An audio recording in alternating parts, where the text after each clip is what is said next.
యేసునామములో మరొకసారి మీకు అందరికీ నా శుభములు, నా వందనములు తెలియజేస్తూ ప్రభువుకి నా శిరస్సు వంచి నమస్కారం చేసుకుంటున్నాను.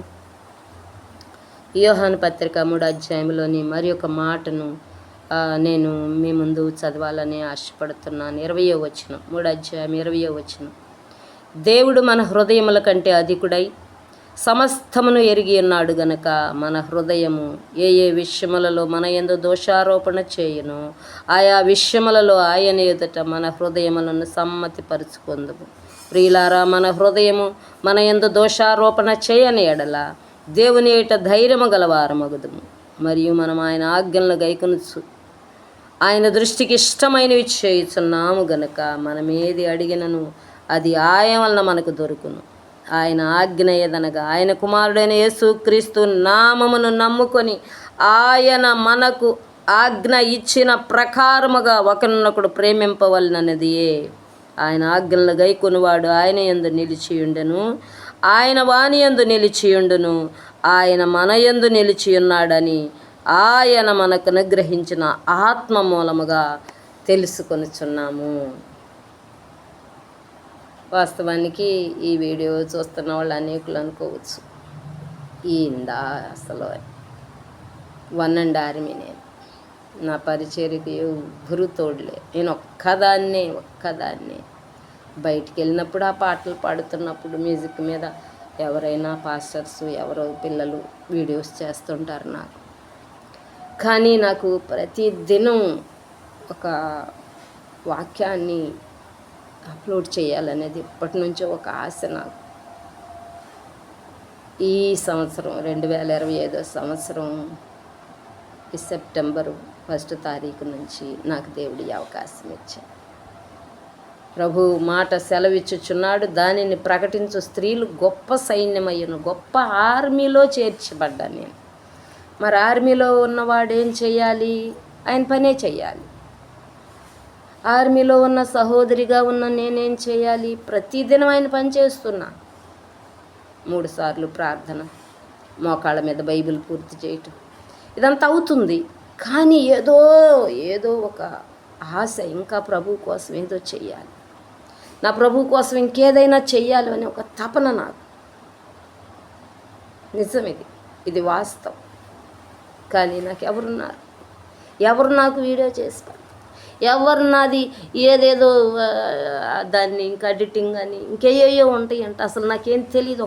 ఒక వాస్తవంగా చెప్పాలంటే యెరూషలేం వెళ్ళటానికి టచ్ ఫోన్ కావాలంటే 2017లో నేను టచ్ ఫోన్ కొనుక్కోవటం అయిపోయింది. ఇది 3వ ఫోన్. ఏది ఏమైనా ఎందుకు నేను ఈ విషయాలు మీకు ప్రస్తావిస్తున్నానంటే, ఒక ప్రత్యేకత నాకు ఇచ్చాడు నా ప్రభు. నా అమ్మ పొట్టలోనే నేను అసలు ప్రత్యేకించబడిన దాన్ని. నా తల్లి సంతానం 5గురిలో నేను ప్రత్యేకించబడిన దాన్ని. నా అత్తింటికి నేను ప్రత్యేకించబడిన కోడలుగా వచ్చాను. నేను ఇప్పుడు వృద్ధాప్యంలో ఉన్నాను. ఒక గొప్ప స్థాయి ప్రభు నాకు ఇచ్చాడు. అది ప్రభు ఇచ్చిందే, మనుషులు ఏదో చెయ్యాలని కాదు, ప్రభువే చేశాడు, ప్రభువే చేయించాడు. దానివల్ల నాకేదో కాదు, నేను దాన్ని ఒక లెక్కలో ఉంచుకోవటం లేదు. కానీ నాకు ఇచ్చిన ఆధిక్యతను బట్టి నా ప్రభువు యందు నేను అతిశయిస్తూ ఉన్నాను. ప్రభు నందు అతిశయిస్తూ ప్రార్థిస్తూ ఉన్నాను. 1 నెల రోజులు అయిపోయింది. 24వ తేదీకే నెల అయిపోయింది డాక్టరేట్ తీసుకొని. కానీ ప్రార్థనే చేస్తూ ఉన్నాను, ప్రభువా నేనేం చెయ్యాలి నీకోసం, ఇంకా నేనేం చెయ్యాలి. 5వ మంగళవారం సువార్త పనిచేస్తూ ఉన్నాను. సువార్తకి వెళ్ళిపోతా ఉన్నాను. నేను పుట్టి పెరిగిన గ్రామానికి కొన్ని ఆత్మలను సంపాదించుకుంటున్నాను. డిసెంబర్ 30వ తేదీన వాళ్ళకి బాప్తీసాలు ఇప్పించబోతా ఉన్నాను. కొద్దిమందికి సువార్తలో రక్షించబడిన వారికి దేవుని మహిమ కోసం చెప్తున్నాను. నేను కొన్ని ఆత్మలు వ్యక్తిగతంగా సువార్త చేయాలి, రక్షించాలని ఒక ఆశ నాకు. అయితే ఇక్కడ చదవబడిన వాక్య ప్రకారం మన హృదయముల కంటే అధికుడై సమస్తమును ఎరిగి ఉన్నాడు గనక మన హృదయం ఏ విషయములలో మన యందు దోషారోపణ చేయనో ఆయా విషయములలో ఆయన ఎదుట మన హృదయములను సమ్మతిపరుచుకుందుము. హృదయం ఉండాలి. హృదయములను సమ్మతిపరుచుకుందాం. ప్రియులారా, మన హృదయము మన యందు దోషారోపణ చేయని ఎడల దేవుని ఎదుట ధైర్యము గలవారమగుదము. ధైర్యం నా హృదయం నా మీద ఏ నేరారోపణ చేయడానికి లేకుండా నేను ప్రవర్తించుకుంటా ఉంటా. ప్రభువా, ఇదిగో ఎప్పుడు నాయన నీకు వ్యతిరేకముగా నేను ఎక్కడ ఉండకూడదు. ఏ విషయంలో కూడా నా నోటి మాట కానీ నా హృదయ ధ్యానం కానీ నీకు అంగీకారంగా చేసుకో. నా హృదయం ఎప్పుడు నా మీద రూబీ అని దోషారోపణ చేయకూడదు. నా మీద నీకు ఇష్టమైన భక్తినే నేను చెయ్యాలని నేను ప్రార్థిస్తూ ఉంటాను. అందుకే ఇక్కడ అంటున్నాడు, సమ్మతిపరుచుకోవాలంట. ప్రియులారా, మన హృదయం మన యందు దోషారోపణ చేయని ఎడల దేవుని ఎడల ధైర్యము గలవారమగుదము. ధైర్యం గలవారంగా దేవుని ఎదుట మనం ఉండాలని దేవుడు కోరుకుంటా ఉన్నాడు. మరియు మనం ఆయన ఆజ్ఞలు గైకొనుచు ఆయన దృష్టికి ఇష్టమైనవి చేయుచున్నాము గనుక మనం ఏది అడిగినను అది ఆయన వలన మనకు దొరుకును. ఆయన ఆజ్ఞ ఏదనగా ఆయన కుమారుడైన యేసుక్రీస్తు నామమును నమ్ముకొని ఆయన మనకు ఆజ్ఞ ఇచ్చిన ప్రకారం ఒకరినొకడు ప్రేమింపననుదియే. ఆయన ఆజ్ఞలు గైకొనువాడు ఆయన యందు నిలిచియుండును, ఆయన వాని యందు నిలిచియుండును. ఆయన మన యందు నిలిచి ఉన్నాడని ఆయన మనకు అనుగ్రహించిన ఆత్మ మూలముగా తెలుసుకొనుచున్నాము. దేవుడు, పరిశుద్ధ ఆత్మ దేవుడు మనలో ఉన్నాడు.